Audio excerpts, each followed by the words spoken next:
Nosso primeiro convidado é o deputado Kim Kataguiri, do Missão, e comigo, aqui nessa missão, inclusive, está o jornalista Marco Antônio Sabino. Sabino, boa tarde, bem-vindo por aqui ao Tarde Band News. Boa tarde, Paula, obrigado, um prazer. Boa tarde, deputado, obrigada por participar com a gente. Boa tarde, deputado. Boa tarde, Sabino, Paula, prazer participar. A gente já pode chamá-lo de candidato, porque a gente sabe que o senhor é pré-candidato, mas disse que ainda vai tomar oficialmente essa decisão. Já tomou essa decisão oficialmente? O que está pesando para o senhor realmente ser candidato ao governo do estado de São Paulo? Bom, coincidentemente, né, no dia dessa entrevista, hoje à noite deve ter uma reunião do partido para a gente bater o martelo. Mas, de todo modo, o anúncio deve ser feito no dia 20, nesse sábado, né, já marcado aí no evento na Liberdade, no Bunkiô, às 15 horas. E coisas que pesam, né, em relação à decisão de disputar ou não o governo do Estado. Né? Primeiro, qual seria o impacto para a nossa chapa de deputados federais, né, do Missão? Essa é a nossa primeira eleição. Existe aí o desafio de bater a cláusula de barreira. Naturalmente, em eu não sendo candidato a deputado federal, isso retira votos da chapa, mas, por outro lado do cálculo, sendo candidato a governador, falando sobre o partido, inclusive, no primeiro e mais importante debate, que é o debate da Band, falando sobre o nome do partido, as propostas do partido, sobre o candidato à presidência da República, sobre a minha própria candidatura e propostas para o governo do Estado e também sobre a chapa de deputado federal e estadual, isso pode compensar, em parte, né, a minha não disputa aí para a Câmara dos Deputados, a gente realmente acreditar que um excelente espírito do tempo para o Partido Missão nessas eleições, dado o crescimento exponencial aí da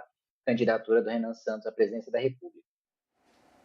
Candidato, eu não posso deixar de começar essa sabatina perguntando ao senhor sobre aquele que é o assunto que domina hoje a preocupação da população, a questão da segurança pública. Que planos o senhor tem para a segurança pública e, especificamente, como é que seria o combate do governo do Estado numa eventual gestão sua contra o crime organizado? Olá, já deu seu like? Não deixe de ajudar o canal. No mês de março eu faturei cerca de $4.600, totalizando aí deu um pouquinho mais de R$23 mil apenas com a AdSense do meu canal, postando cortes do MBL. E se você tem interesse em criar seu próprio canal de cortes, ajudar no projeto e ainda poder ganhar com isso, é só clicar no primeiro link da descrição desse vídeo ou então ler o QR Code que está aparecendo aqui no meio da tela que eu vou te explicar um pouco mais sobre isso.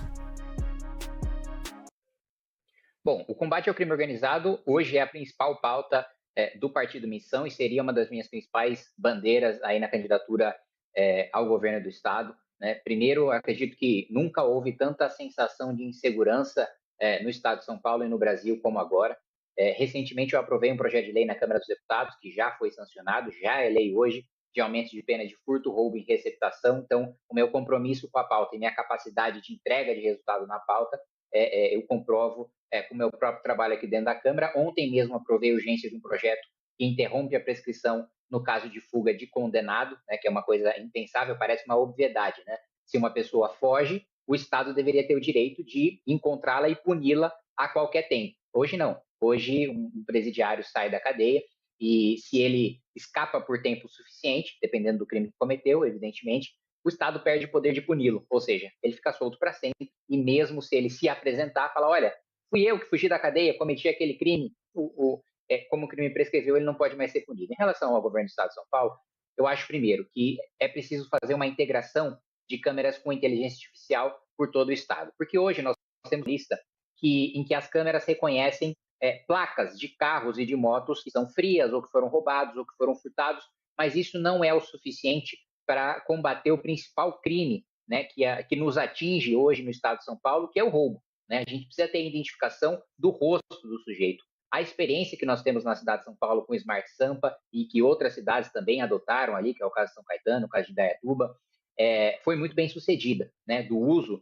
da inteligência artificial para fazer o reconhecimento facial, e eu acredito também que deva haver uma integração do sistema de segurança, da Secretaria de Segurança Pública de São Paulo com o sistema Cortex, também do Ministério da Justiça, para que todas as lideranças do crime organizado que já estejam com mandado de prisão expedido não consigam mais nem entrar e nem sair do Estado de São Paulo. Porque como a gente tem algumas cidades que possuem esse sistema e outras que não possuem, os criminosos, basicamente, eles saem das cidades que possuem, para não serem pegos, para não serem presos, e vão para as que não possuem. Se a gente tiver isso em todo o estado, eles vão ser obrigados a sair do estado, os foragidos dificilmente vão conseguir permanecer no estado nessa situação. Um outro ponto que eu acho importante também é ter a colaboração dos municípios. E eu acho que a gente poderia, na parte de distribuição discricionária do ICMS, enviar mais recursos para cidades que tiverem os melhores, a melhor melhoria nos indicadores, né? Então, os municípios, a gente sabe hoje, já foi reconhecido pelo Supremo Tribunal Federal e pelo Congresso Nacional, que existe também a competência dos municípios em relação à segurança por meio das guardas municipais, que são polícias, na realidade, polícias municipais, e fazer uma premiação, né, e um incentivo para que as cidades que trouxerem os melhores indicadores, aquelas que tiverem o maior aumento naquele indicador, então, se a cidade está numa situação de calamidade, tem uma melhora, ela recebe um reforço para fazer um investimento em segurança pública. Se a segurança pública daquela cidade já é boa, a gente não vai premiá-la por já estar numa boa situação, mas se ela melhorar ainda mais a situação daquela cidade por meio do repasse discricionário do ICMS, porque, e eu vejo isso aqui principalmente da perspectiva federal, mas que se reflete também no Estado, a gente tem uma espécie de incentivo perverso, porque muitas vezes a distribuição de verbas ela se dá para as cidades, para os estados que têm os piores indicadores, sob a justificativa de que, se está pior, precisa de mais dinheiro. Qual que é a consequência histórica que a gente tem há mais de 80 anos, essa, entre aspas, combate às desigualdades regionais? Os estados pobres, continuaram com péssimos indicadores, e a gente criou um incentivo perverso de quanto pior for o gestor, mais recurso ele recebe. Então, eu adicionaria aí um último ponto, da gente impedir completamente que aconteça no estado de São Paulo o que aconteceu no Rio de Janeiro, que haja domínio de territórios. Se eu fosse governador do estado na época da Operação Verão, da Operação Escudo, eu não teria terminado essas operações tão cedo quanto o governador Tarcísio, na minha avaliação, ele recuou por medo de apanhar da imprensa, por medo de apanhar de partidos de esquerda. Eu não teria esse receio de levar as operações às suas últimas consequências, porque o PCC, durante a gestão Tarcísio, ele teve uma oportunidade, o governador Tarcísio teve uma oportunidade porque o PCC entrou em racha. Pela primeira vez, diferentes facções dentro da própria facção criminosa começaram a literalmente se matar. E aí abriu margem para que a nossa tropa de elite da Polícia Militar, que é a Rota, atuasse, né, retomando territórios, exterminando lideranças do crime organizado, e infelizmente isso não foi levado à frente até o final pelo receio do governador. E outro ponto, o governador Tarcísio prometeu estruturação, né, das polícias, né, não regulamentou a lei orgânica das polícias que nós aprovamos aqui no Congresso Nacional, que moderniza o sistema, que facilita principalmente a investigação, e a gente sabe que o número de resolução de crimes é muito baixo no estado de São Paulo e no Brasil de maneira geral. Não deu o reajuste salarial que prometeu. Polícia de São Paulo, o estado de São Paulo paga o salário de polícias militares de outros estados por causa do nosso pacto federativo, mas a nossa própria polícia tem uma remuneração muito baixa comparada com outras, ao mesmo tempo os equipamentos. A gente precisa de drones para a polícia científica, a gente precisa de cromatógrafos, que é o equipamento que identifica as substâncias químicas da droga, para passar para o rol de drogas da Anvisa e evitar que apreensões de droga não sejam consideradas tráfico, porque aquela substância não está no rol da Anvisa. Existem várias medidas que a gente pode tomar para melhorar a segurança pública do Estado de São Paulo, que tendo, na minha avaliação, a melhor polícia militar, a melhor polícia científica, a melhor polícia penal, a melhor polícia civil, um dos melhores ministérios públicos, teria a capacidade de ter uma segurança muito melhor e muito superior a outros estados. E, infelizmente, mesmo que a gente viva uma situação de insegurança no Brasil todo, no estado de São Paulo ele poderia estar melhor em relação a outros. Paula. Deputado, o senhor falou de várias iniciativas que tomaria como governador eleito para melhorar a segurança aqui, porque por mais que os números mostrem que diminuíram os assaltos, as mortes, enfim, a sensação da população é outra e isso realmente reflete até mesmo em pesquisas. Mas o senhor falou também em muitos investimentos, né? Como drones, como as câmeras, como colocar fiscalização para membros do PCC não saírem do estado de São Paulo. Da onde sairiam esses investimentos, deputado? Bom, vamos lá. A relação sobre equilíbrio fiscal, né? Eu gostei que as duas primeiras perguntas foram em relação a isso, porque são as minhas duas áreas de especialidade aqui dentro da Câmara dos Deputados, né? Tanto as finanças públicas como também a segurança pública. Quando a gente tem a análise sobre a dívida consolidada líquida do Estado de São Paulo em relação à receita corrente líquida do Estado, em 2022, ela atingiu, né, antes do governo Tarcísio, atingiu o menor valor da série histórica que começou aí em 1997. Então, nós tivemos o melhor resultado em 2022, desde 1997. Essa relação, que era de 1,15, né, em 2022, passou para 1,24 em 2025. Então, houve uma deterioração das contas públicas no Estado de São Paulo, mesmo que o Congresso Nacional tenha aprovado, e eu até votei contrário, porque considerei benéfico demais para os estados no sentido de incentivar os maus pagadores e os maus governadores e desincentivar os bons governadores, mas houve uma benesse aprovada de renegociação de dívidas pelo Congresso Nacional e que daria todas as condições para o Estado de São Paulo melhorar a sua situação. A gente sabe que a situação fiscal de São Paulo é uma situação historicamente razoável em relação a outros estados, nada extraordinário, nunca foi durante gestões tucanas, continuou não sendo durante a gestão Tarcísio, que até piorou essa relação da dívida consolidada líquida, mas a gente teria a oportunidade de abrir espaço fiscal, né, tanto em relação ao regime de servidores, regime próprio de previdência dentro do Estado de São Paulo, como também com a promoção de uma reforma administrativa que tornasse as carreiras estaduais mais longas, né, porque hoje nós temos uma defasagem, uma diferença, né? O servidor público federal é aquele que, dentro do serviço público, que existe uma desigualdade público, que o servidor público federal recebe o dobro do que se recebe na iniciativa privada. O estadual recebe, em média, 45%, 50% mais do que na iniciativa privada.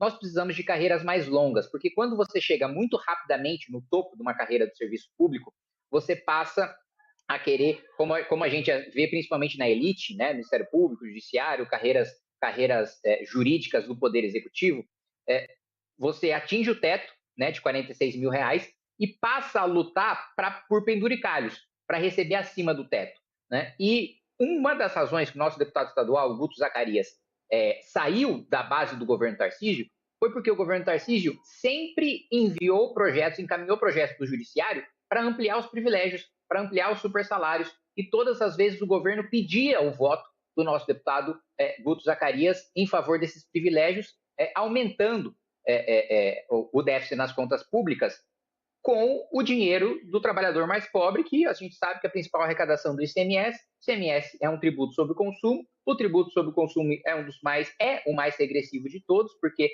quem é mais afetado é sempre o mais pobre, quando a tributação não está na renda ou nem no patrimônio, do consumo é a pior de todas, ou talvez a segunda pior, se a gente considerar a tributação sobre a folha.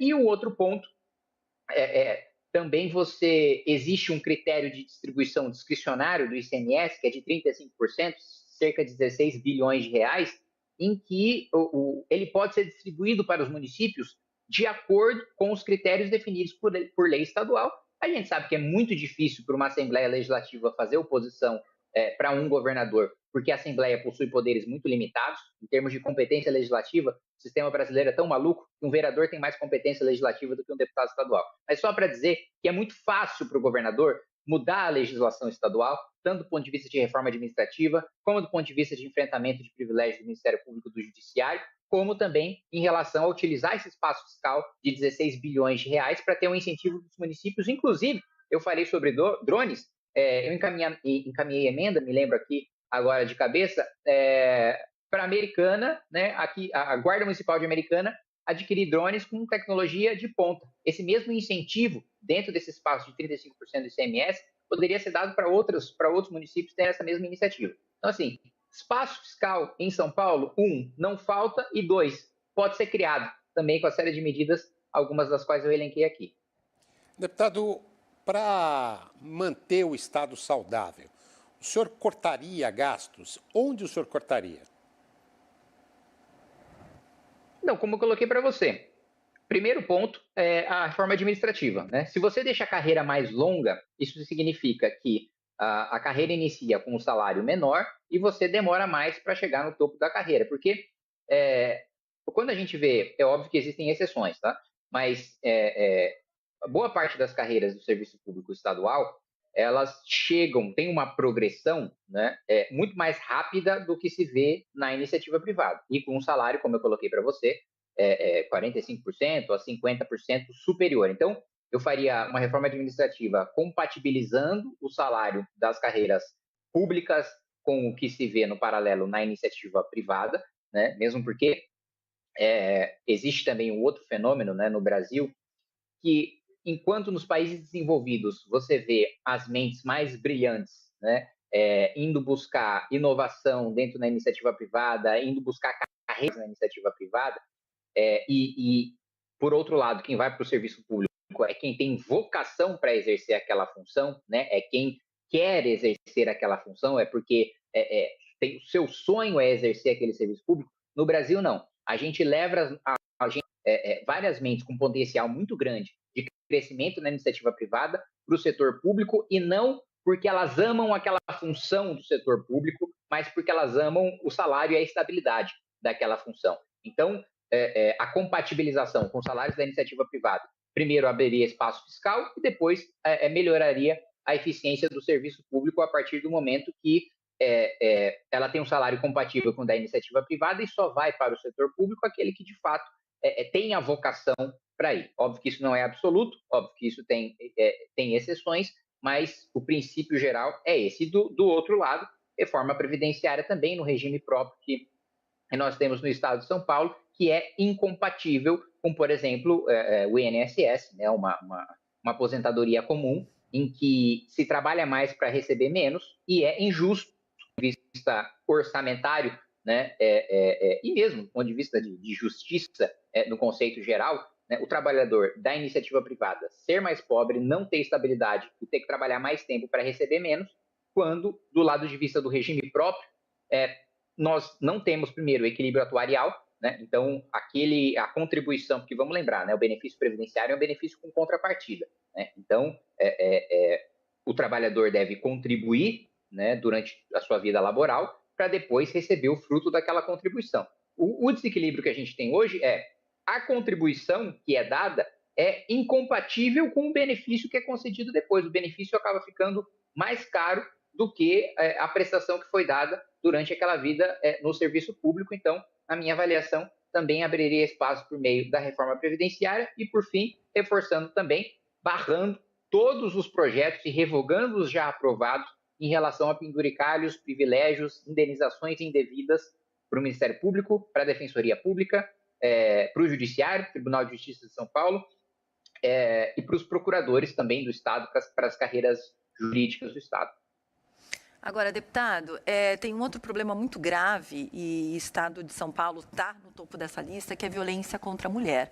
Eu me lembro que há 4 anos nós fizemos sabatina com os pré-candidatos, Sabino também estava comigo naquela oportunidade, aos pré-candidatos do governo de São Paulo. Eu tive a oportunidade, inclusive, de representar a Band News TV e fazer pergunta aos candidatos no debate aqui na Band.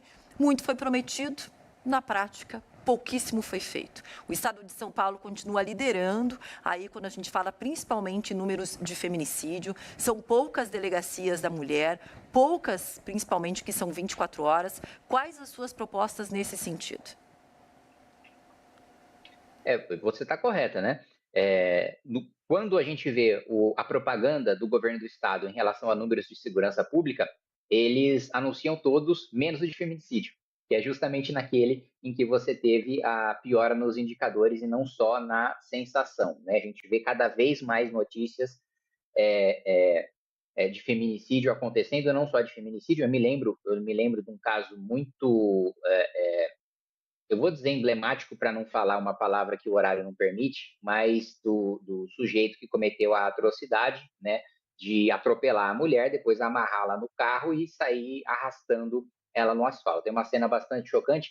A minha avaliação, e me permita fugir um pouquinho da discussão do governo do Estado nesse sentido, nós precisaríamos até de uma nova Constituição para que fosse permitido que esse sujeito ou ficasse preso para o resto da vida ou fosse condenado à morte. Para mim, ou uma ou outra dessa pena seria dada por uma pessoa que a prisão, né, temporária, né, ela parte de um pressuposto de que aquele sujeito é capaz de se recuperar e voltar para o convívio social.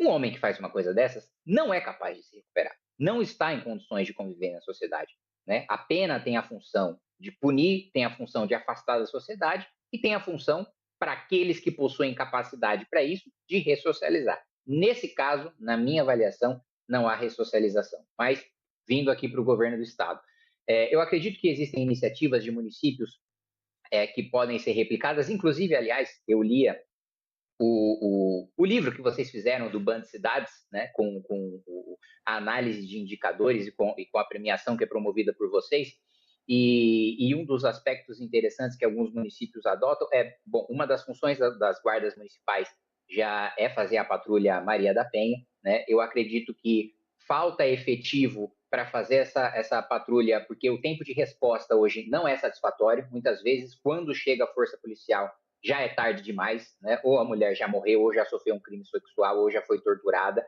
né? E a gente quer, mais do que punir um crime capaz de cometer uma atrocidade dessa, nós queremos impedir que o crime aconteça, ou ao menos, né, interromper a execução o mais rápido possível. E hoje existe, e esse é mais um projeto que eu trabalho aqui dentro da Câmara, existe uma limitação para quantos guardas municipais os municípios podem contratar de acordo com a sua população. E existem, e eu conversava isso com o secretário de Segurança do município de São Caetano.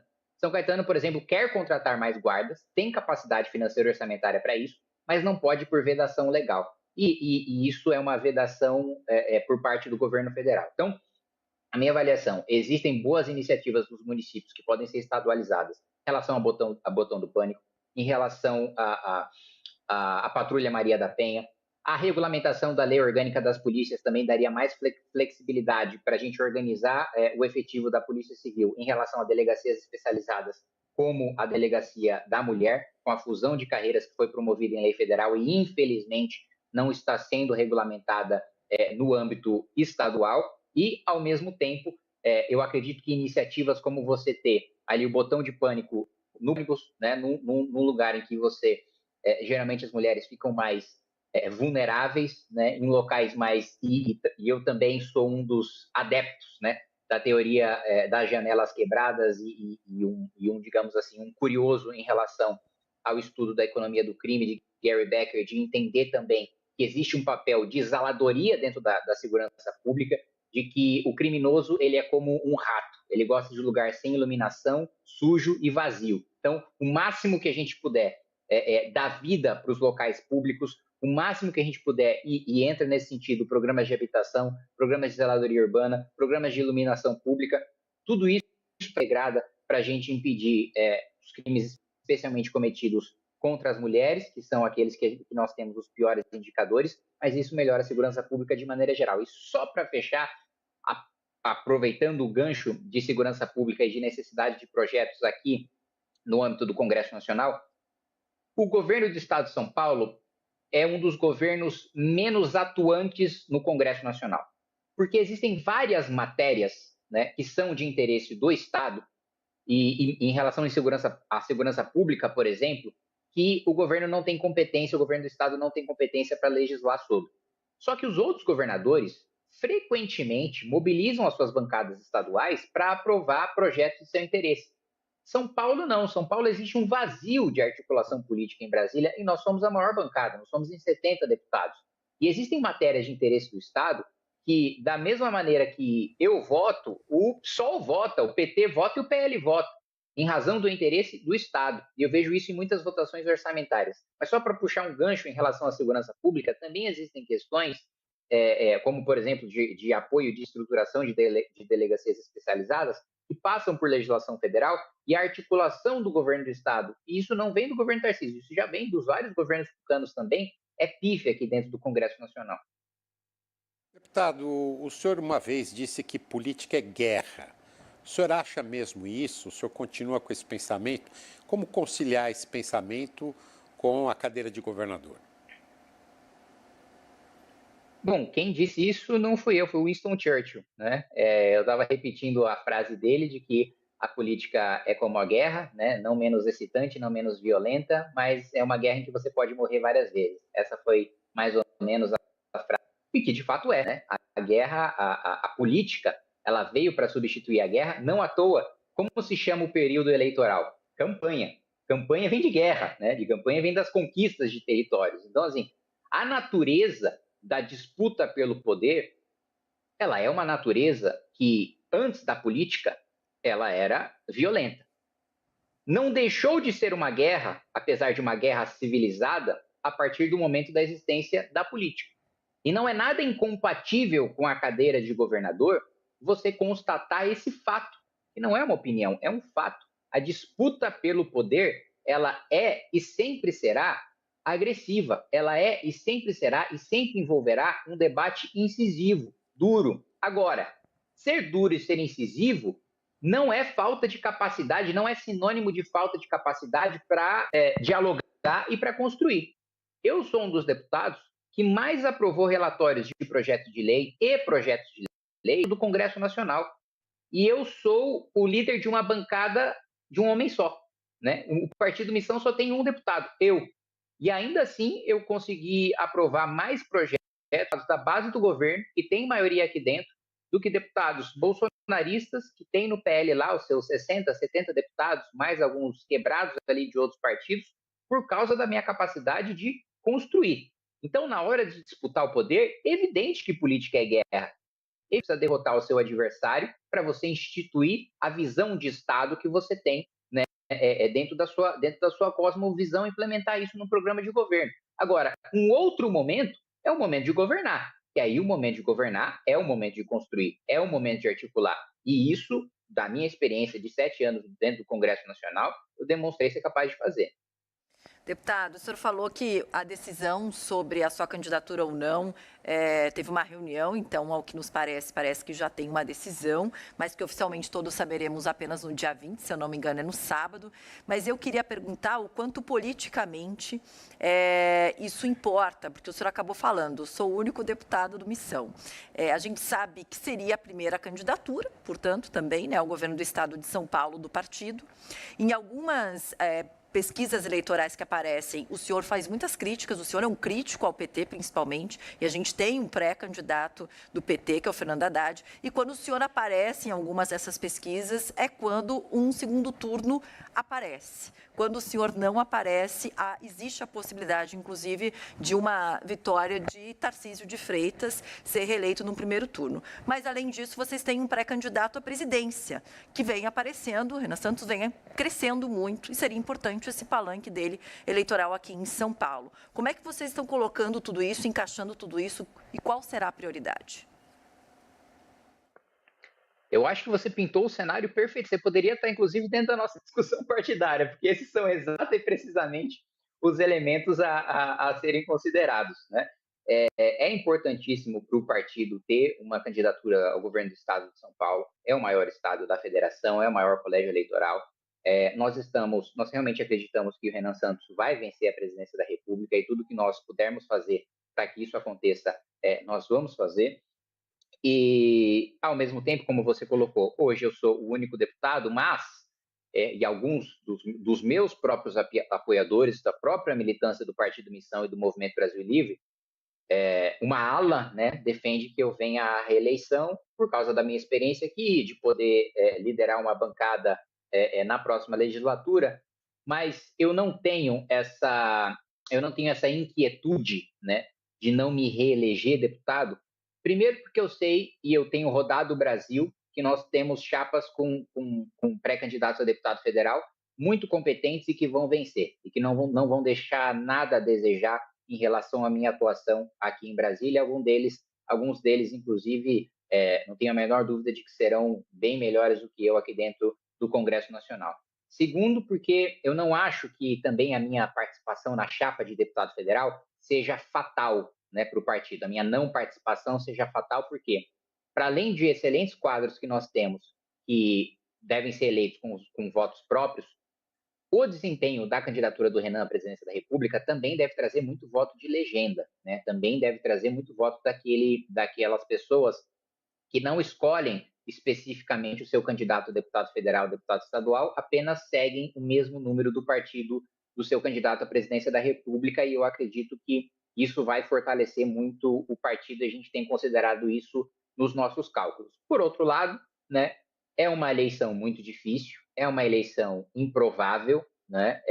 A minha candidatura seria uma candidatura correndo por fora, né, no governo do estado. A gente sabe que é muito difícil vencer de alguém que já está na cadeira e que ainda se encontra no mesmo espectro político do que eu, apesar de um vínculo grande do qual eu me distancio muito que o governador Tarcísio tem em relação ao bolsonarismo, e também de outro vínculo de deixar, e eu jamais deixaria que isso acontecesse num eventual governo meu, de que toda a agenda política do governo do estado fosse tocado pelo Kassab, né? Então, do lado tem uma dependência muito grande e uma subserviência muito grande ao Bolsonaro. Do outro lado, você tem a delegação de articulação política 100% para um dos expoentes do Centrão. Então, em suma, né, o que está... E não é que houve a reunião, haverá hoje à noite, né, a reunião do partido para tomar a decisão e daí anunciar no dia 20.